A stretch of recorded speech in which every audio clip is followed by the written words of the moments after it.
This interview is being presented by Intimidation Clothing. Impose your will. Uncivilize. Don't talk about it. Be about it. Be a beast among men. Adrenaline Training Center. Up your game. Change the way you train. TheDailyPunch.net. Have you gotten your Daily Punch? Area 51 Fight Gear, and MMA Mind Power. Late Night MMA Radio is live Monday and Thursdays, 10 p.m. Eastern, 7 p.m. Pacific. Call into the show to win MMA merchandise. www.latenightmma.com. Join the revolution.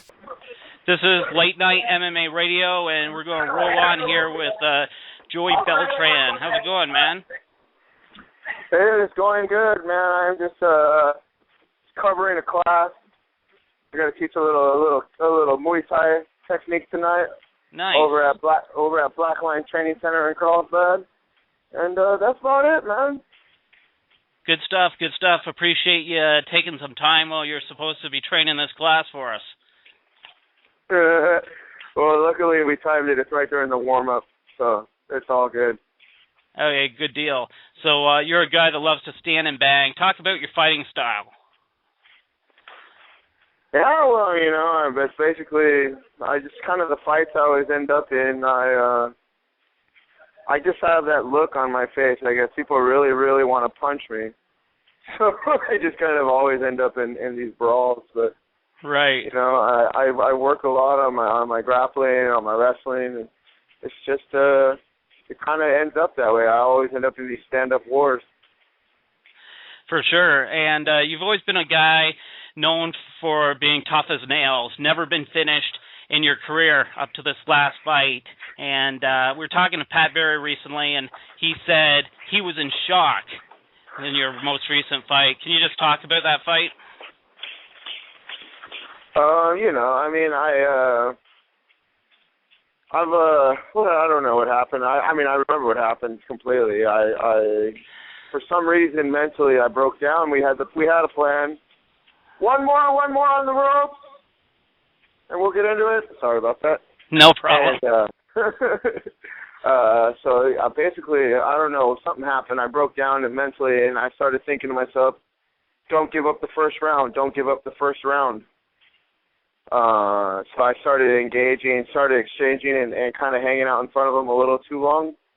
And I got caught with I thought he was already gassing, and I could tell because he was all visibly breathing really, really heavy and just throwing big shots that I was able to get out of the way of. He just unfortunately had a sneaky uppercut left in his back pocket that he caught me with. And then after that, I was out after that first one landed. Apparently it got pretty ugly. There was a face plant and some other shenanigans, right. But I haven't seen it.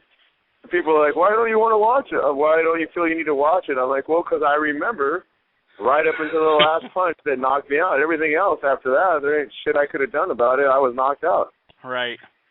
Yeah. Okay, so do you know yet when you'll be back in the cage? Yeah, man. I had a test run to see if I could make the 205 weight class. I was able to do that. Oh, nice. I came down from 243. And I made 206 2 weeks. In 2 weeks, I did it, which is I'll never, hopefully, never have to do that much and that quick a time again. It was just unfortunate that I spent a lot of time being sad, being depressed after that last fight. Right. And but I had already made a commitment to my management that I was going to make weight. I was going to weigh in on March 2nd, but so. February 18th rolls along, all of a sudden I get on the scale and I'm still 243, so wow. It was kind of a mad rush, but I made it, so that opens the doors to where our plan is, basically, to answer the original question. I'm looking to fight in May, probably somewhere in the Midwest. The people in Oklahoma love me out there, so hopefully try to get back out there. And if it in a perfect world, I read somewhere that UFC is having a show in Los Angeles in August.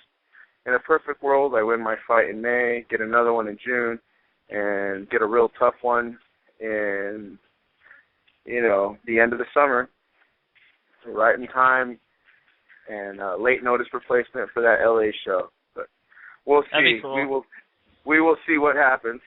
But For sure, either way, I'm ready to rock. Okay, so for the most part in the UFC, we've seen you standing and striking, and you are for sure one of the better strikers in the division. But if you could improve one aspect of your game, what would it be? Well, what I'm working on right now is my jiu-jitsu and my wrestling. I have to be able to, dictate where the fight ends up, and so I'm definitely working hard on that. I'm actually going to be competing this weekend at the Naga tournament in Las Vegas. Gear up, gloves and shins. Sorry. No problem. And so yeah, man, I'm excited. I'm excited to get out there and compete, get a little jiu-jitsu action going this weekend, and it's all a process that I'm more than willing to take part in. Constantly trying to get better as a martial artist and as a competitor. So this is just all, it's all part of the process, and it's all good, man. I'm having a good old time and still making enough money to support my family, so I can't complain. Good stuff, man. Good stuff. So where are you training at right now? And you mentioned your coach. Who's your coach?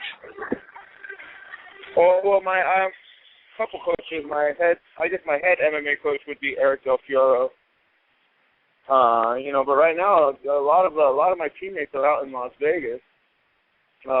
With Dominic while he's doing the show. Right.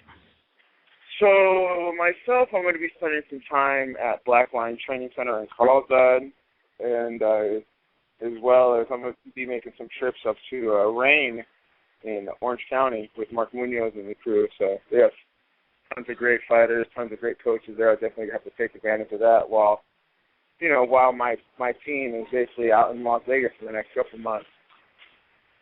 Now, this past weekend, we've seen a lot of great fights. Did you check any fights out? Yeah, man, I checked them all out pretty much. Well, most of them, I saw the Ronda Rousey fight, and I saw the Campman and Thiago Alves fight. That was nuts. Yeah, for sure. What did you think about that attempted takedown with just minutes remaining? I don't know, man. I mean, just, who are we to judge? That's right. There was a mental breakdown there, man. Yeah. And what about the Ronda Rousey fight? Think anyone's going to beat her anytime soon? Not anytime soon, man. Not anytime soon. No, for sure. Okay, man, here's the final question. What do you want to be remembered for at the end of your career? At the end of my career, just somebody that always laid it on the line and gave the fans what they wanted and went out there and entertained the people. Good stuff, man. Good stuff. Would you like to thank any of your sponsors, promote your Twitter or Facebook? Yeah, you can find me on Twitter at Mexicutioner760. And thanks to my sponsors, Head Rush and Clinch Gear. Awesome stuff, man. All right. Okay, thanks for taking the time. Okay, cool. Thank you. Have a good one, brother. Okay, bye.